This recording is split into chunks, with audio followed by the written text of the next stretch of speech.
Minesh here, and I'm really excited to interview my good friend Tracy Curington, better known as Pastor Tracy, but I also know him as a Grant Cardone 10X coach. So here's a man with a number of different hats, a lot of success. He's a published author, and he has a lot of wisdom to share, both from the aspect of being a pastor, being a businessman, and also he's a homeschooling dad of children. But you have 8 children, correct? 8 children.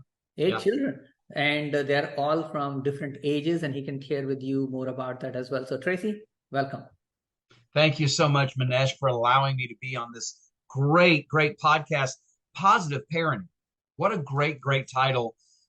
Some people look at especially when you have you have 4, you have 5, and then when you say that you have 8 children, they're like, are you crazy? Is this a religious thing? Don't you know what causes that? I mean, there's so many things. So yes, we do know what causes that. After 8 kids, we know that we don't drink from public water fountains. Never again. That's what causes that. So, but at any rate, so when you think about positive parenting, when my wife and I got married in 1997, we did not. So we've been together for nearly 27 years. We did not. At the time, I wanted one boy and one girl. That's what I wanted. And it was, how dumb you are when you're just starting out and you think you got it, when you make your plans, God laughs, that kind of thing. You have no idea how this is going to turn out. So I wanted one girl, one boy, kind of the best of both worlds. And that was it. We never set out to say, let's have 8 kids, just as many kids as God would give us. We never set out to do it. I set out to have 2, but we had the one and our oldest son, Gavin, who you've met. And then we were told that you can't get pregnant when you're nursing. That's not true. You can get pregnant when you are nursing. So we found that out. So 364 days later, our son Chancellor came along. So they are 364 days apart, November 15th and 16th. And so they're the same age for one day. So those are our 2 oldest boys. And then we had 2 miscarriages. Then we had my first daughter, Abigail, and you've met Abigail. And then we had another miscarriage. Then we had Jocelyn. And then when we moved, that was in Cincinnati. We moved to Oklahoma, and that's when we had the other 4. So we had 2 more boys, Caleb and Levi, and then we had 2 more girls, Lucy and Eva. Now, we would have done drastic measures if the two youngest would have been the first 2. We would have taken drastic steps, because I affectionately call them Evil and Lucifer. So that's Lucy and Eva. But at any rate, so that's our family. And my wife and I, we dated for about 2 years before we actually got married. So we've known each other for almost 30 years.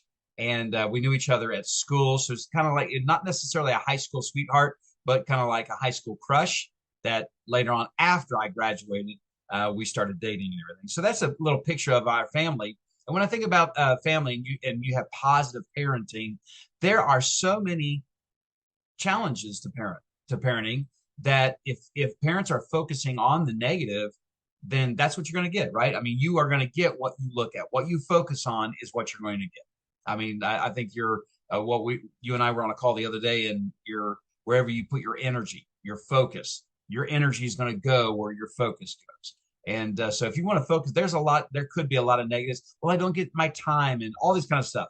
So I think some of the challenges that we've faced in just counseling couples and thinking into children and what that's like having being a parent are just so numerous. But they're and I don't have it all figured out. We've got 4 of them all raised and 2 of them married off. We've got 4 still in our house. A senior will graduate in May, and that'll leave us with 3. And I'm really looking for it. That's going to be an adventure, Minesh. It's going to be an adventure to think about the 3 kids that we have remaining. What's life going to be when we get to go and sit down at a restaurant and only say, party of 5? Where they don't have to connect tables together, right? Everywhere we go, you go to a Cracker Barrel, you go to we got a family of 10. I mean, we're the original 10X. I mean, that was our family. So, but we don't have to. I'm really looking forward to that. Everything's an adventure for our family. So that's a little bit about us. How best can I support Positive Parenting Podcast. How can I support this episode? Very good point. And I think, Tracy, first of all, thanks to you and April for being such good role models. And I know you personally enough. So, just fantastic. And I can't wait to see you in Miami in less than 2 weeks now, right? Yes. Okay. So that's going to be fun to spend some time together there as well. I'm a homeschooling dad, just like you are, right? So we have some things in common. We have a lot of, values in common. So there is the first thing which comes to my mind when I talk to parents is there are so many different types of influences that are taking place, whether it's a TV, a school, a playground, so many different things which are out there. How do you focus? Like, how do you prioritize? Because it's easy to say, I'm running in all these directions, I got this and that going. But how do you intentionally create a culture in your family for your children as a parent to say, here are the values which are important, and how do you instill some of those values? That would be really important for me.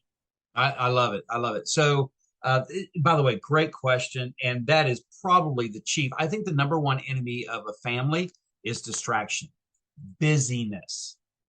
Like, I'm too busy to sit at the table and have a meal together as a family. What are you busy doing? Well, my favorite episode. Wait a minute. Is that Netflix? You can watch that. I mean, like this, it's not timed. Like in the old days when you and I grew up, it was at 7 p.m. It's prime time television. And if you missed it, you missed it. I mean, like your friends told you about it the next day at school or whatever. So that's the way, like we've created a lot of distractions for us. And some of the distractions just like, oh yeah, I don't have time for that. I mean, like 30-second reel after reel after reel. So creating that, you mentioned the word intentionality. And I think that's what you have to be. You have to be intentional.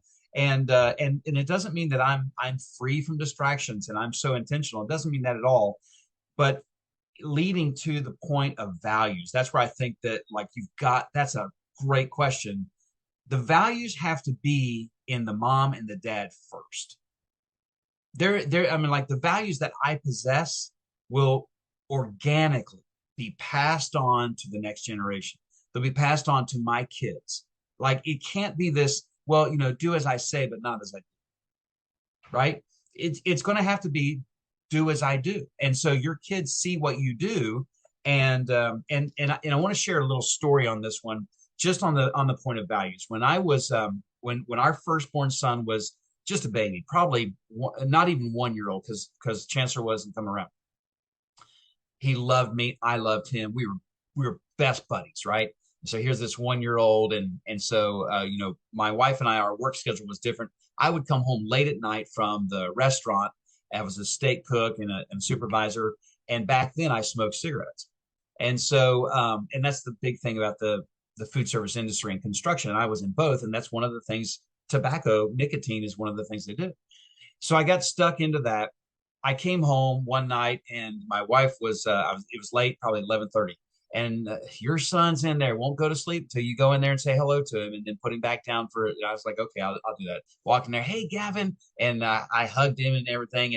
And I was in all my work clothes and everything. And I laid him back down, didn't realize it, but my cigarettes had fallen out of my shirt pocket into his crib.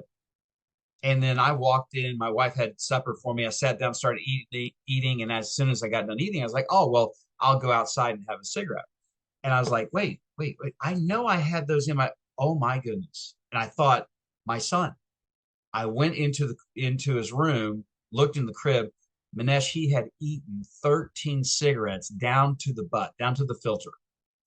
I felt horrible. And of course, the nicotine in cigarettes is poison to a baby. We had to take him to the doctors. I felt like a heel. I felt so embarrassed. And I was so ashamed of myself that he was watching what I was doing. I'm smoking the cigarettes. All he knew is that it was coming to my mouth. He thought I was eating them. And it occurred to me right then, this kid at a very, very early age is watching everything that I do and will mimic it. But he could mimic it to his own demise, to his own harm. And that's got okay, I got to do something about these cigarettes. I got to get rid of that. And that brought on that whole thing about, quitting smoking. But it brought on other things that kids are very, very sharp. They come forth from the womb speaking lies, Bible says, but they also come forth from the womb very, very smart. and they're just sponges for information. And whatever your values are in those early days, they will mimic it. If you use swear words, some of their first words are going to be swear words. If you're always yelling, some of their first tone is going to be yelling and hollering. And so that taught me a huge lesson, a very embarrassing lesson, but a powerful one that they pick up on everything. So the values that you have to express will already be expressed because they're already in you, and your kids will pick up on that. Wow. Thanks for being vulnerable. Thanks for sharing something which is so easy to hide and not talk about it, because in today's culture, it's easy to label people, judge people, and you were willing to just share exactly. And I think nobody's perfect, but at the same time, we can learn and improve. And I think that's one of the things to do that. So let me ask you, what are a couple of non-negotiables when you look at as a parent and you're giving advice to other parents who might be struggling in this world that we live in? What are some of the non-negotiables for you as a parent as you were trying to inculcate some of these values in your children? Okay.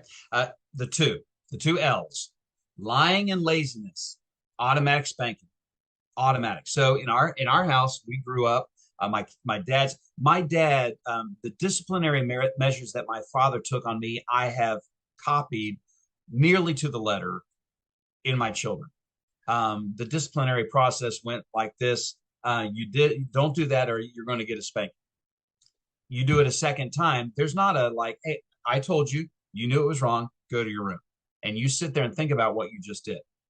Go to your room, think about it. You sit down and you're like, oh man, I know I blew it and I'm going to get a spanking. He'd come in, he's got his dad face on, and he would give us the spanking. About three, back then it was a belt that he would use, and you fold it down. It wasn't like a lash, like a whip, but he would fold it down and he would do it the proper way.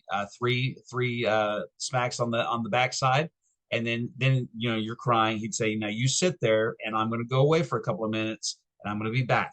And you think about what just happened. So he would leave. I never knew this until later on. He would leave and he would go cry himself because he hated having to discipline his kids. He hated that, but he knew if I don't discipline them at home, then a judge is going to have to discipline them. Law enforcement is going to have to discipline them. Teachers or principals are going to have to discipline them. And I don't want to put that burden. That's my responsibility. He didn't want to put that burden on other people. And that taught me a valuable lesson about the value of disciplining your kids. So when he would come back in, there'd be like little tears in the corner of his eyes. And I didn't know what that meant. He'd sit down. So before it was, Minesh, this is what you did. You got to get a spanking. When he'd come back and I'm sitting on the bed and I'm looking up at him, he would sit right down next to me and he would put his arm around me. Son, I do not like spanking you at all. I love you. And he would share, you're like, do you know why I spank you? And the best words ever that a dad can hear when you have to ask, do you know why you got a spanking? Because you love me. That is, you've made a connection with that child when you know you're not getting disciplined out of anger, frustration, being annoyed. I'm mad at you. I want to hurt you.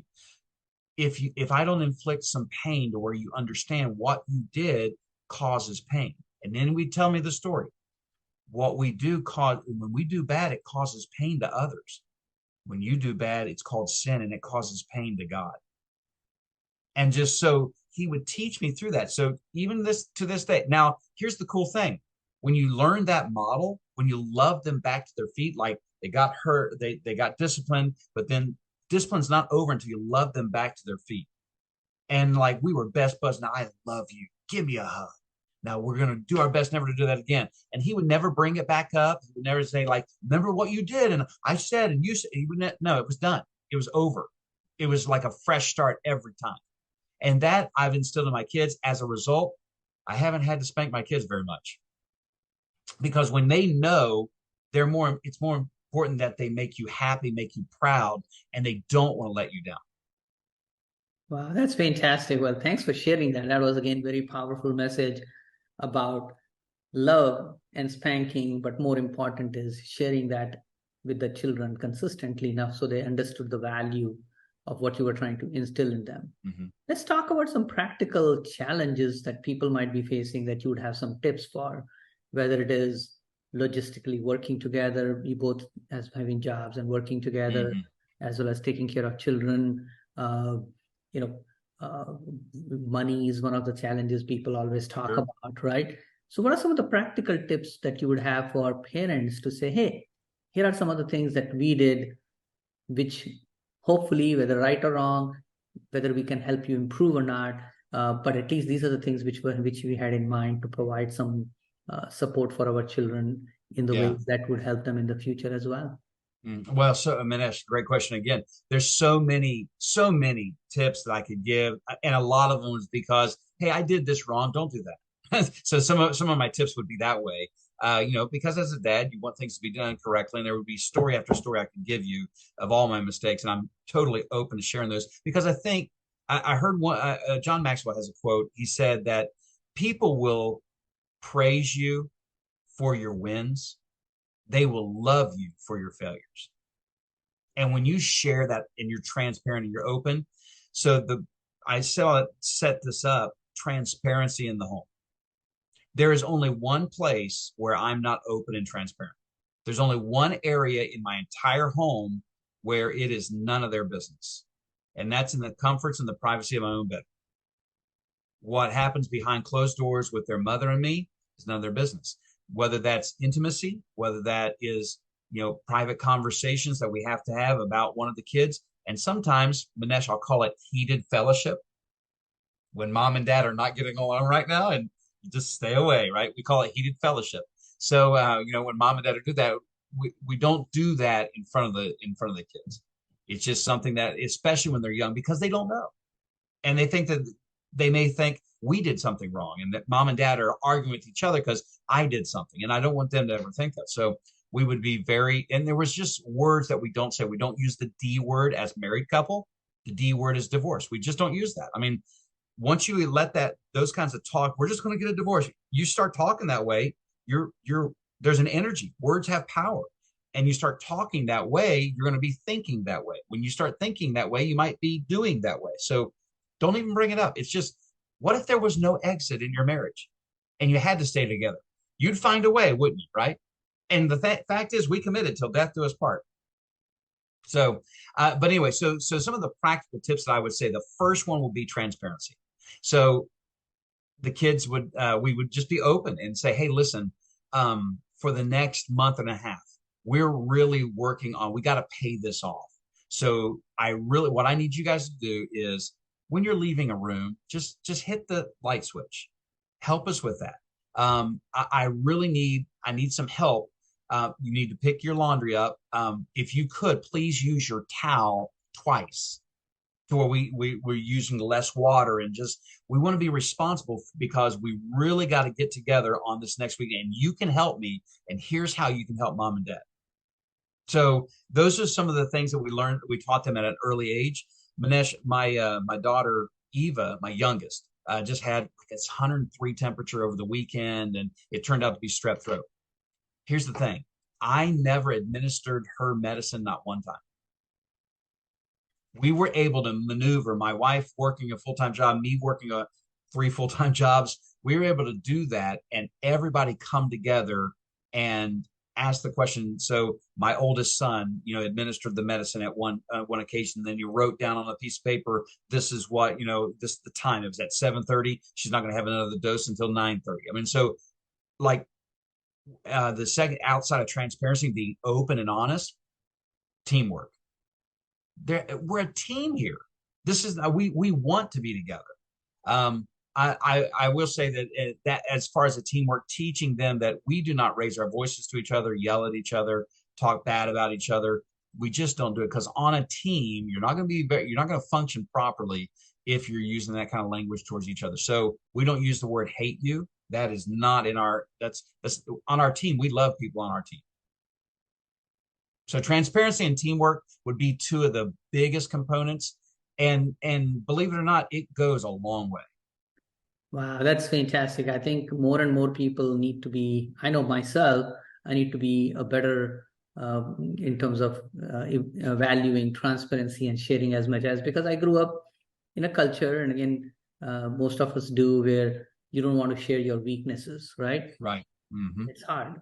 Teamwork Yes. is fantastic. I think really, I grew up in a family of 5 children, and quite often it was teamwork. but I think what you are modeling is fantastic. And I know money is a sore subject for a lot of people, but as a parent, what are one or two things you would say to parents that either you were doing right or you felt you could have improved upon? Okay. Well, I'll give you both. I'll give you an example of both. The first thing, as far as the money, um, we have never, ever, my wife and I have never, ever paid for a car, for insurance, for cell phones for our kids. We, and my belief is this, that everything in their room belongs to me. They get to eat my food.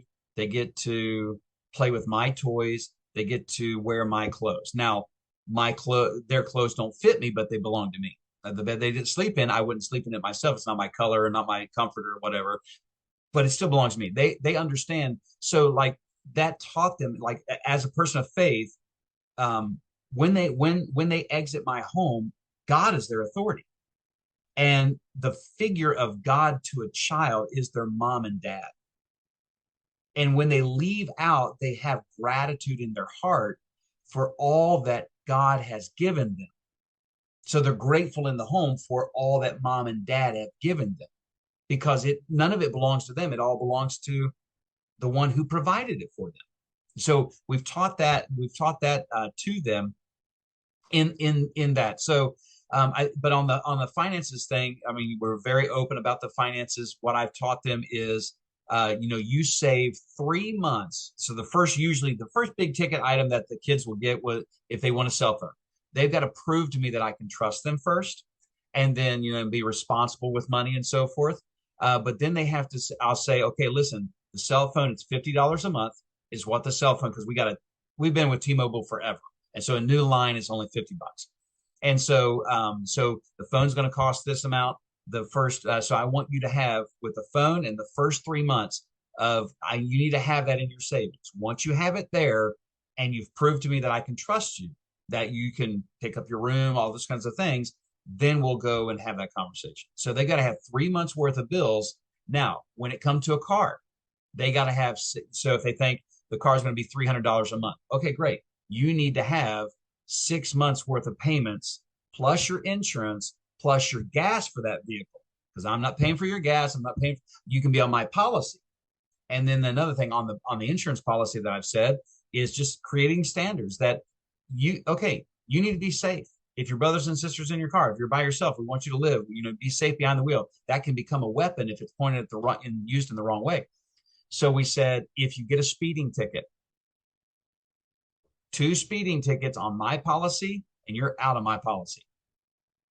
So 1 speeding ticket, I get it because I've been there. 2 speeding tickets, and that's a pattern. And now you got to get your own policy. And now you're going to be more expensive. So all of these things, 3 of my kids got sports cars. And I told them, sports car is going to be a whole lot more than a sedan on the insurance. We understand, Dad. They were willing to pay $272 a month for insurance for the sports car. But it's because I taught them, this is your responsibility. You can have whatever you want, but you got to pay for it. And so I don't pay for those things for my kids. As a result, when they leave my house, they don't come back. Dad, I can't make it out in life and I have to come back. So that's one.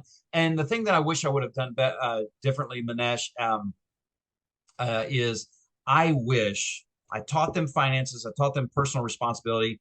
What I did not teach them at an early age, I did not teach them about retirement and insurance and what the place is, and the role that plays in a person's life. Personally, I didn't get any kind of insurance until I was 30 years old, as far as life insurance. And then I didn't teach them about, what the compounding interest of just taking $400, $100 a week and putting that away and putting that away and putting it away. And then 10 years later, boom, you've got all this. I mean, I didn't understand that myself, so I didn't teach that to them. And I wish I made them very responsible to go out and work a job just over broke, right? And the one thing that they're very responsible, they're hard workers. Laziness and lying, they're truthful, they're hard workers. But the thing that I wish I would have done better is planning for the future. I wish I would have done that better. Now I have the opportunity to do better with the last 4. Well, you are definitely aware is the first step, right? And now you are teaching those things to your children. And the same thing in my case, my parents grew up very poor. I grew up very poor. My parents had practically no money at the end of the month, or the month was longer. You know how that goes. And so there was no planning for future anyways, like there is no money, right? So we all grew up in different circumstances. I wish I had learned some of these things at a young age, and it's easier to have that bright shiny I want that object syndrome, right? And I could have definitely done better. But I'm learning, I'm improving, and I'm trying to teach my children as well. So I think you gave some great tips today. I just love the values, being an intentional model, the behavior you want. You want to make sure you are providing clear idea on what transparency is, how teamwork works, and also giving your children responsibility about finances as young as possible. So all those have been very good points. I know you just released a book with your daughter. Do you want to share about that? Yes, certainly. So it's called Devotional Discovery. Minesh, there's something super, super, I love all my kids, but there's something super, super special about that child that just, like, some of the things that you're involved in, they're involved in too, and they just love it like you love it. There's something unique about that. It doesn't make them better than all the other kids. It just means that, like, you have a lot more in common with that one. And so I have something in common with all my kids. But with Abigail, my daughter, when we co-wrote this, we have something that will outlive both of us. And there's a picture of me and Abby on the back cover, which makes me emotional just thinking about, long after I'm gone, this work. So I would say, to parents, if you have those capacities, do something with your children. If it's just soccer practice or teaching them how, they'll never forget it was dad that taught them how to throw a baseball. They'll never forget the times that you were in the backyard playing basketball together, or they'll never forget, like, my dad taught me how to play chess.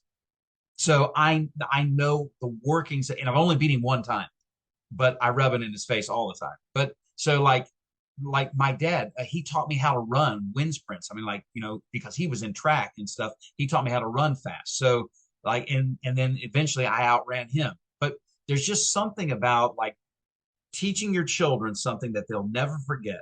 Most of us forgot, was it mom or dad that taught you how to walk? You may not remember that, right? I mean, but there's certain things that you'll never forget. It was dad that taught. Abby will never forget it was dad who took the time to put me into his book, and this will live on together.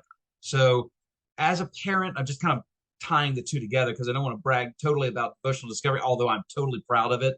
It's called Devotional Discovery. You can find it on Amazon, Books A Million, all those places, and just keywords Tracy Curington, Abigail Curington, you'll be able to find it. But as a parent, teaching your kids, instilling something in them that they'll never forget, and they'll pass on that to their own children, to where your memory will always live on. Do you know who taught me that? Dad taught me that. Papaw, you know who taught me that? Papaw taught me that. I mean, like, when you're dead and buried, your memory will live on because of all the investment of time that you took into them to teach them how to do something. As we both are published authors, we know the effort it takes and bringing out and sharing with your children. I think that has always been a fun thing for me. I wrote my books with my wife as well, and it's been fun from that perspective. So I appreciate, and like the book coming out with my daughter is 7 Critical Career Skills They Don't Teach in School. And I'm so proud of her learning certain things that, you don't learn things easily. There's 2 components people have to have. Number 1 is curiosity, some level of curiosity. And the second level is going to be mastering the frustration. If you can master frustration, you can learn. If you can't master frustration during the process of trying, failing, then you will stop. And we all have examples of places where we stop because we couldn't master that emotion of frustration during the journey of learning. And that happens to all of us. So I'm seeing her learning, going through those frustrations, and I appreciate the opportunity to do that. So Tracy, thanks again. And obviously you can give me your links as well, so I can make sure that people are aware of how to connect with you, get the coaching regarding your businesses as well. So that is all going to be very helpful to you. So thanks for taking your precious time today because you and I both love being parents. So it's easy Yeah. for us to continue talking about it forever. Once Hmm. again, thanks for taking the time today, Tracy. Absolutely. And Minesh, thank you for taking the time to come up with very thoughtful questions and allowing me the space to speak. I appreciate Well, you're a pastor. You can speak anytime. I know that. So you're pretty good at it. You can quote anything from the Bible or from John Maxwell or from your own that. reading as well. Yeah. Thanks, Tracy.